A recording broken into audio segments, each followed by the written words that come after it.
Production funding for State of Change is provided by the Backland Charitable Trust.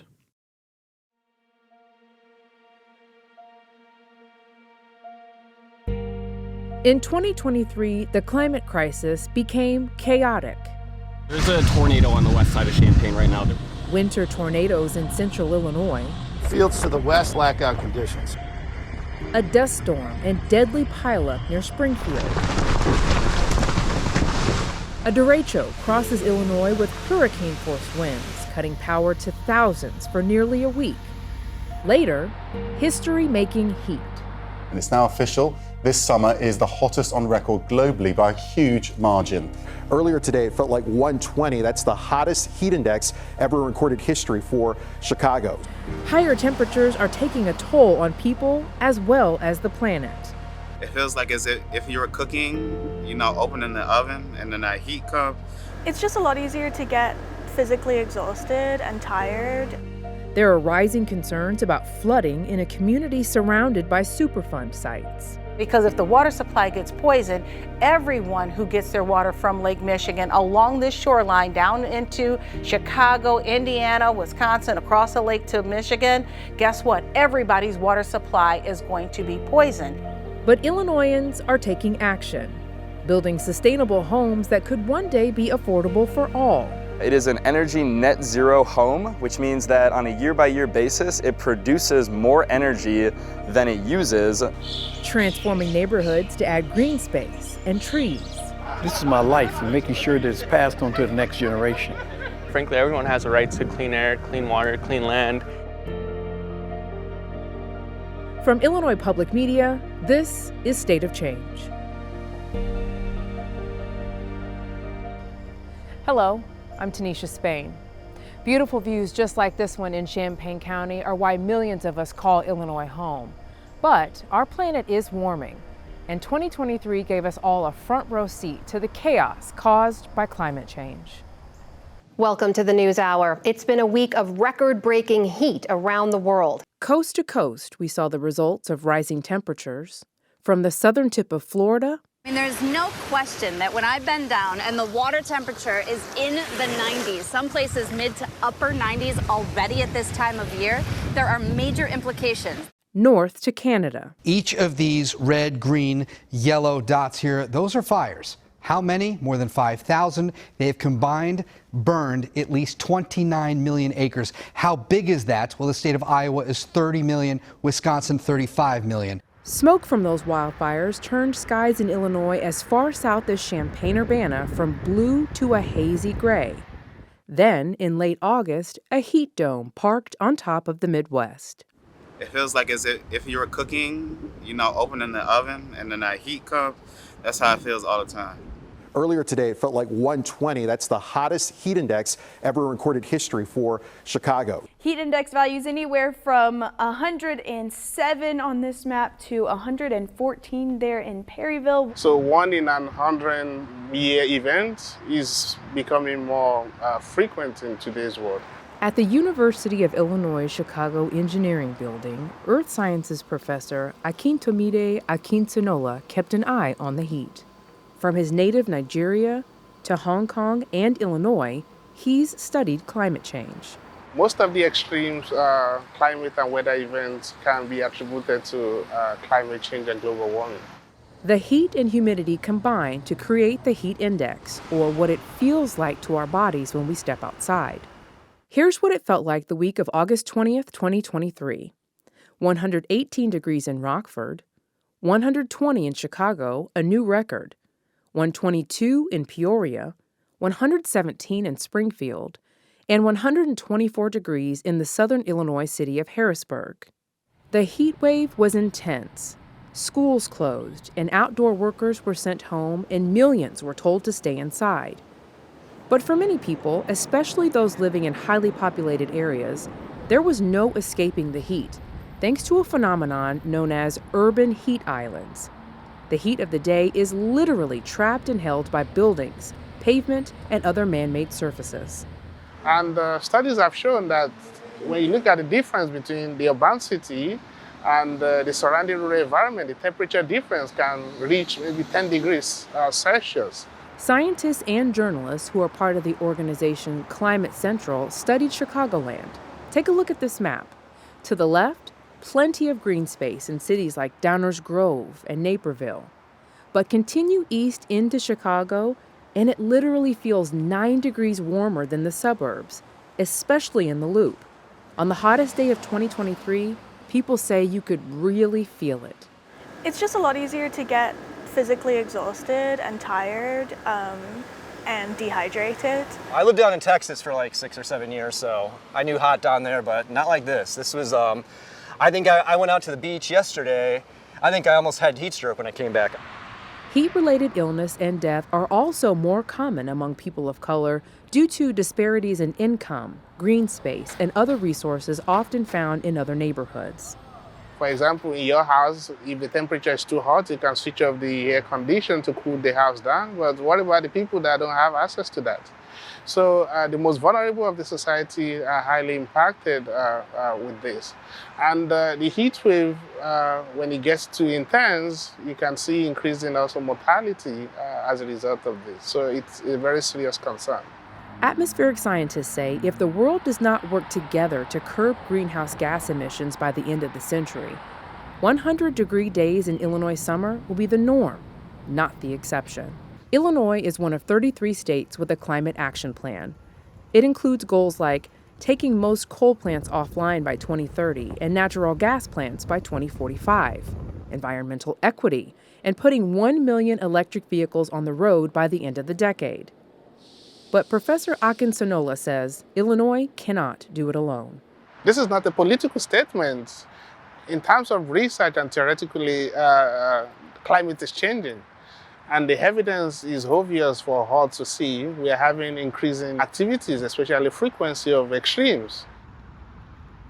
As you heard earlier, concrete buildings and pavements store and radiate tremendous amounts of heat, making our cities feel even hotter. And that disproportionately affects Black and brown communities. Thankfully, a growing number of doctors are now studying the correlation between our warming planet and our quality of life. Diseases and chronic conditions related to pollution and climate change are no longer a threat to Illinoisans. They're a medical reality.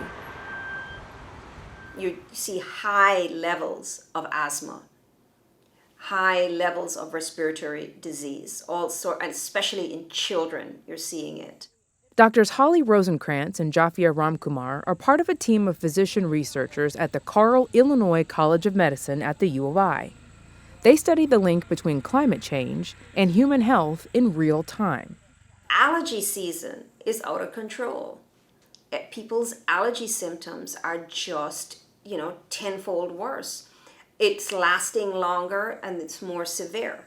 And that's because there's higher pollen counts because of warmer temperatures.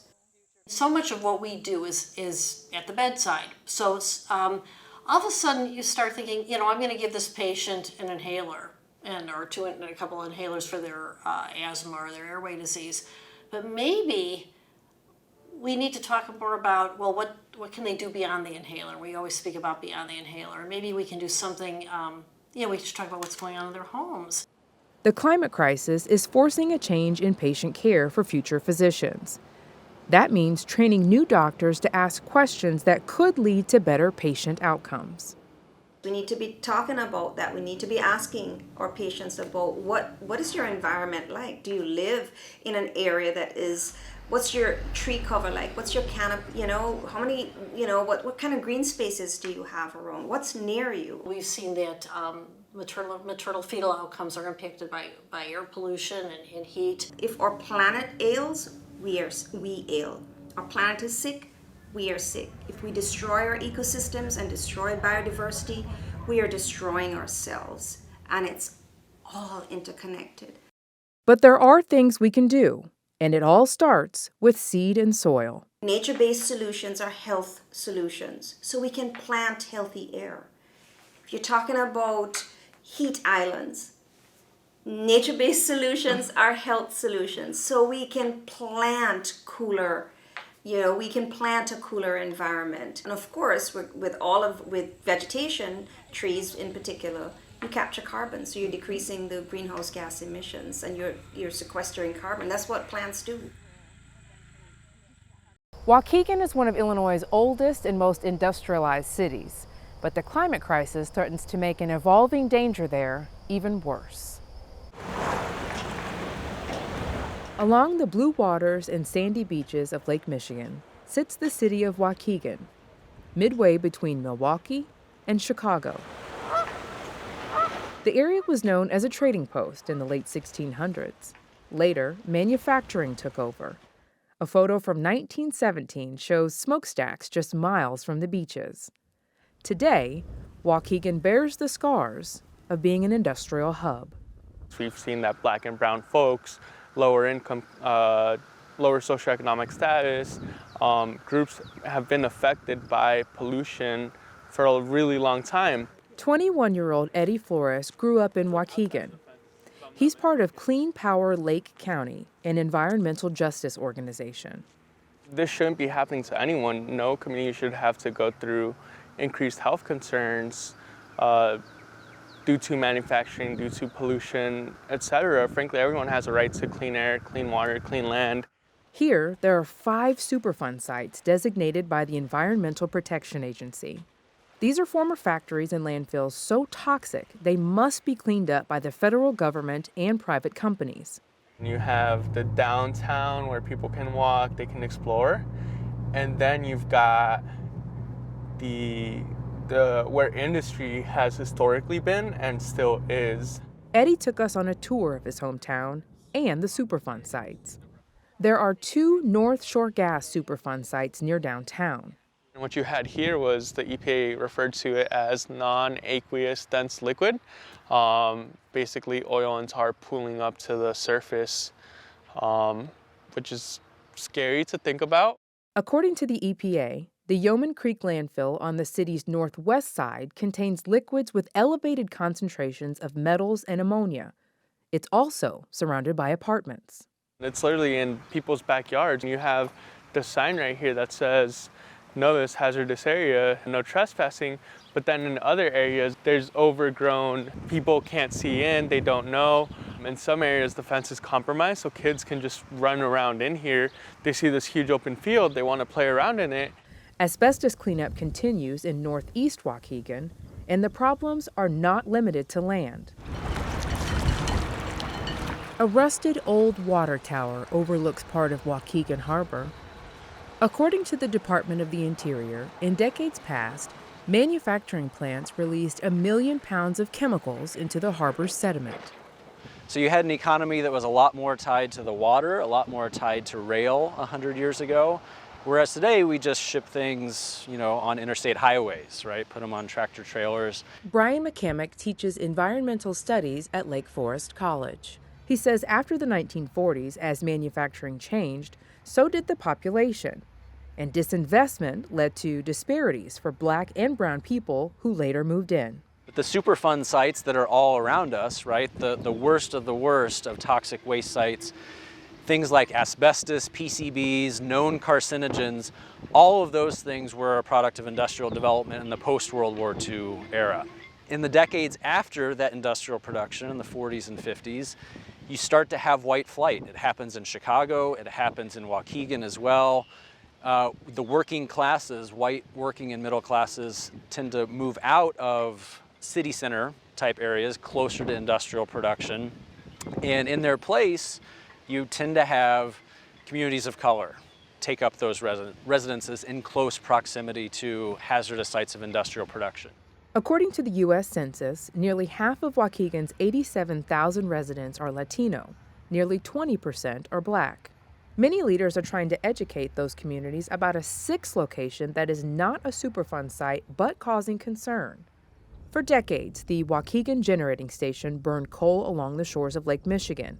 It closed in 2022. The facility's owner, Midwest Energy, and its parent company, NRG, submitted a plan to the state of Illinois to place a cap over ponds that hold coal ash. In a statement to Illinois Public Media, NRG spokesman Dave Schwader says, quote, "Removing the coal ash would pose unnecessary safety and environmental risks to the community, create significant traffic disruptions, and could take far longer than closing in place, end quote. It is 4,000 feet from a major source of drinking water. 6.5 million people depend upon Lake Michigan for their drinking water. Illinois State Representative Rita Mayfield has spent much of her life in Waukegan. She wants the coal ash removed and relocated. Mayfield introduced House Bill 1608 in 2023 to do exactly that, but so far it hasn't passed. She says the issue is bigger than Waukegan. Because if the water supply gets poisoned, everyone who gets their water from Lake Michigan along this shoreline down into Chicago, Indiana, Wisconsin, across the lake to Michigan, guess what? Everybody's water supply is going to be poisoned, and it is going to take generations to clean that up. Mayfield says the thought of a flood washing away a barrier between coal ash ponds and Lake Michigan keeps her up at night. I've had opponents say, well, your drinking water is fine today. So what are you saying? You want to wait until the drinking water is poisoned and then you want to step up and pass legislation? No, we want to be proactive. We want to make sure that we are protecting a natural resource. NRG says independent tests show there is no risk to human health from the ash ponds. And the city of Waukegan's drinking water consistently meets all water quality guidelines. But Waukegan Alderman Victor Felix and other leaders remain skeptical. It's also a health issue that, we want to move forward. So ultimately, we want to get rid of, not just cap it, get rid of the coal ash. It could take a few years or whatnot, but we want to move forward. In fact, we have residents who live in Waukegan, their life expectancy rate is 15 years less than even residents in the adjacent communities. And that's impact. In Waukegan, there's pride about its industrial past and its multicultural present. But 21-year-old environmental activist Eddie Flores says it's equally important to fight for the city's future. I do it for those who are voiceless, for those that can't. This is a way I can better my community and play my part in trying to not only combat the health concerns, but also climate change. A brand new eco-friendly home costs about $300,000 to build. And in an era of increasingly unpredictable weather patterns, the question becomes, what does it take to build a sustainable home? And most importantly, who can afford to live net zero? It's been exciting because this is literally our home. Me and my mom, we've been through so much, so it's just like to know that we can finally breathe, take a breather after going through so much and actually have a home. In 2021, Monet Latchison and her mom Elonda broke ground on construction of a new house. And it's not just any home, it's a net zero Habitat for Humanity home built by a coalition. Solar and Habitat, they have literally took us on, as a family. I'm Luke, and we're here on site of the latest Illinois Solar Decathlon house build. Today's a concrete pour. Our foundation and footings and walls are already in, but this is the slab going in right now, so pretty exciting.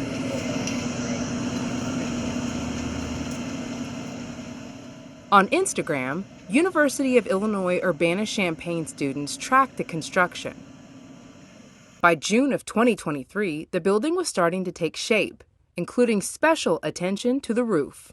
There's a large solar panel array. It's the maximum that you can have on our pitched roof. Luke Somerville was part of the team that built Renew House. They partnered with Habitat as part of the Illinois Solar Decathlon, a student-led organization that focuses on building fully solar and sustainable homes as part of a Department of Energy-sponsored competition. Renew stands for renewable, economical, nourishing, and universal. Every single aspect of the single-family home design, you need to make sure that you are using low-energy systems, low-energy appliances, a number of different innovations to get that amount of energy that you need down so that the solar panels can produce more than that and achieve an energy net zero status. The home was built in Rantoul, on land donated from the village. The Renew House team expects the house to produce more energy than it uses, costing the homeowners nothing to power the home. Sustainability was the cornerstone of the project, from lighting to appliances to the tankless water heater and even the home's bamboo exterior. Those involved say building a net zero home isn't that much different than building a traditional one. We just are upgrading the products and making it so that the transition to this is going to be easy. It's not something that people have to relearn. It doesn't require new skills, it's just new materials. The process may be the same, but it's the $300,000 price tag that sets a green home like this apart. Curtis Gobin works with Architects Alliance. He appeared on Illinois Public Media's 21st show to discuss the affordability of living sustainably. We have to have the honest discussion that climate change solutions are not cheap, but they create a better world. According to the Peter G. Peterson Foundation, the median household income for all Americans is $70,000, but for Black Americans, it's $48,000. So how can a home like this be affordable to all?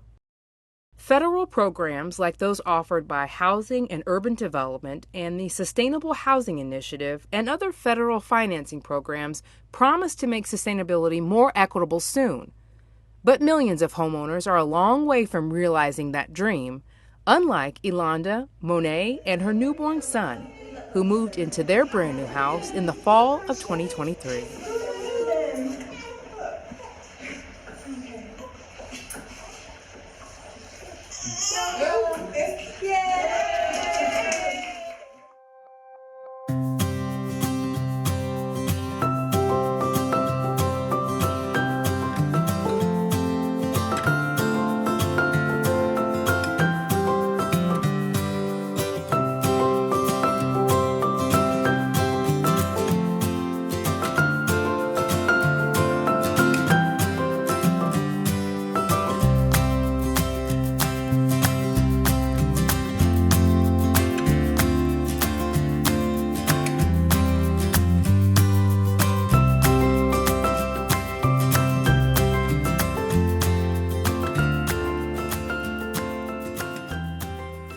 Their finished 3-bedroom, 2-bathroom home is about 1,500 square feet.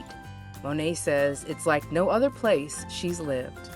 It was even a little much for me. I'm like, okay, this is actually a real tech house. So it was fun because, I've only seen that in the movies. She's excited that the attention to solar and energy efficiency will pay off. I feel like, America should actually start doing it because just saving a few cents, can go a long way. We know that being outside in nature has several positive effects on the human body. But did you know that planting trees can literally lower crime and improve mental well-being? In 1818, when Illinois became a state, there were roughly 14 million acres of forest here. Now, just over 4 million remain, and people in Peoria are planting trees to add to that number.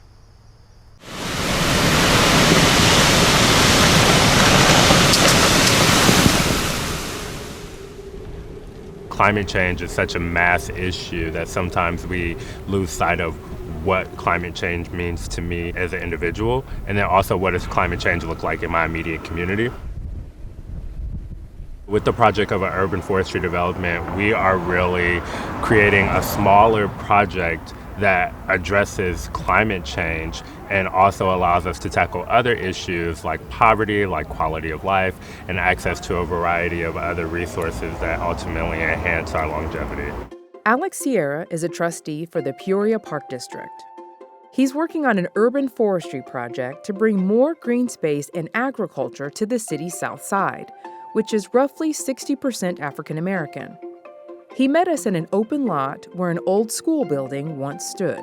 I think that's what I'm most excited about is how do we create a space that allows people to really establish their roots and their stakes in our local community.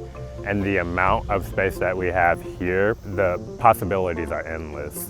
What I'm looking at is a blank canvas for the residents to paint their own picture. That's exciting. Alex is thinking beyond the raised land and shuttered buildings. The goal is a vibrant community with trees, recreational areas, and green space. And this isn't just work for Alex, it's personal. He grew up in this neighborhood. I grew up 3 streets in that direction, and I never really understood the intricacies of democracies and the intricacies of establishing a strong and vibrant community prior to me being in a space where I'm now making the decisions to really change and impact our residents' lives, including my own and my own families, as we still stay in close proximal distance to this property.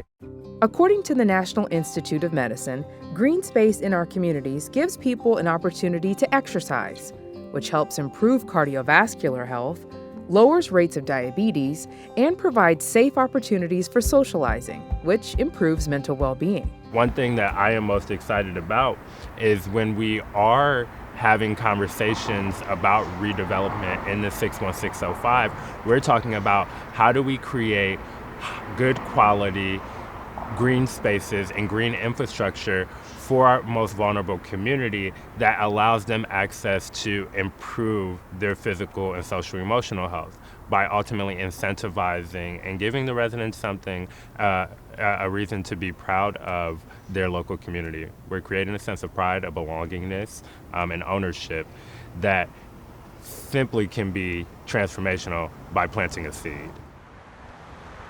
120 miles east of Peoria sits Danville, near the Illinois-Indiana border, where a neighborhood group is also trying to green up their space.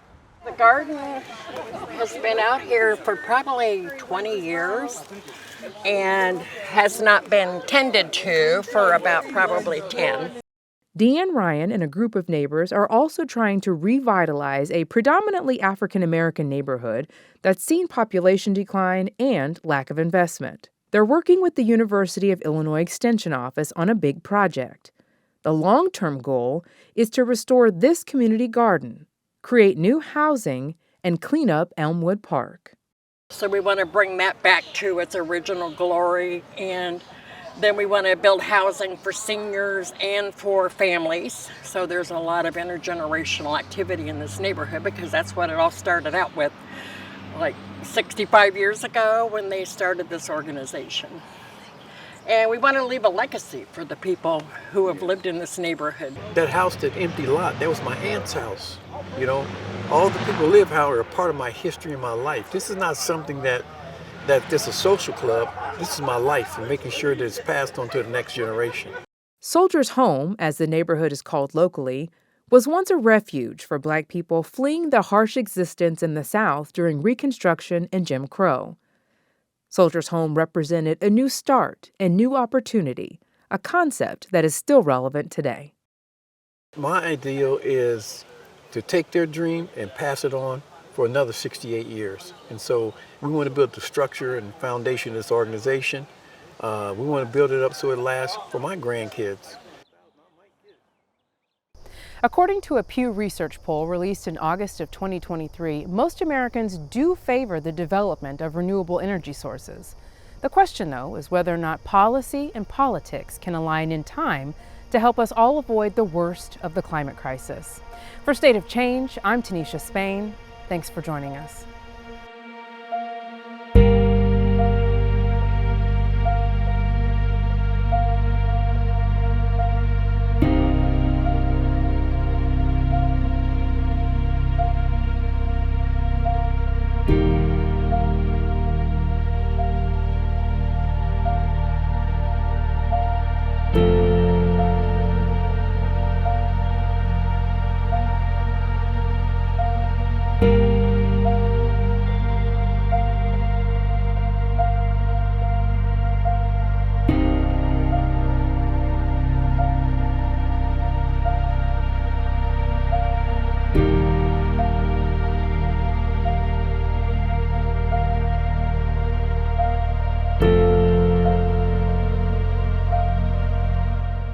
Production funding for State of Change is provided by the Backlund Charitable Trust.